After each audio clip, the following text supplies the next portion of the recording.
To Brussels now, where NATO Secretary General Jens Stoltenberg has signed a €1.1 billion contract for artillery ammunition shells.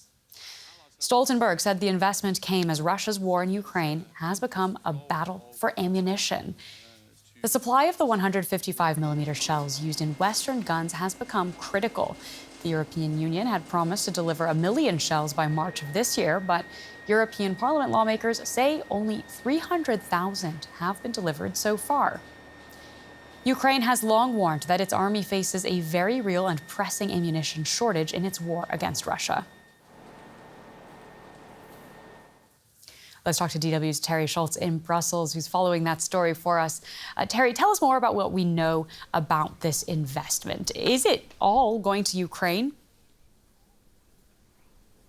Well, actually, Claire, we don't know if any of it will go to Ukraine. What people need to understand is that an order like this will take between a year and a year and a half to be delivered. So they sign it today, but those 155mm shells will not be on their way for a really long time. Who even knows what the situation will be at that point? And although NATO is coordinating the deal, it doesn't have anything to say about where the shells will go. With the countries who are purchasing them will make those decisions. So what the Secretary General said today is that it is important for countries to refill their own stockpiles because they have sent so much to Ukraine, but it will then be up to them whether they continue sending material that they have right now in stock to Ukraine, knowing they'll get these new shells, or whether in fact they just use it for their own home defense.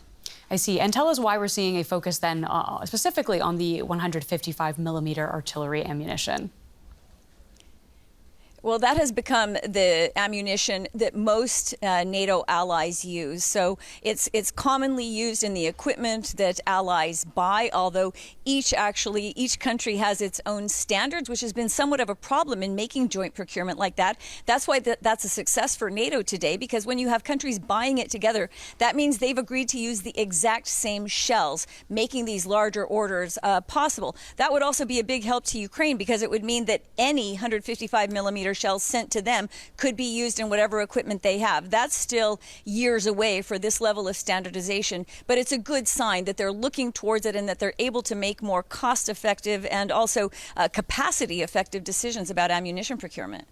And Terry, put this into perspective for us, if you will. How concerned is NATO of potential threats to the alliance itself?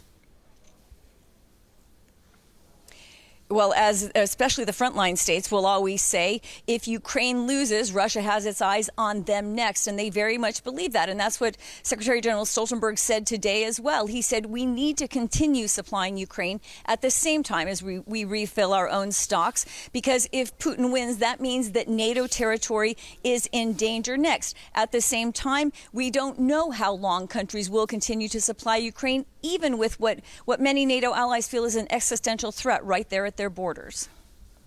Terry Schultz in Brussels for us. Thank you so much for your reporting there.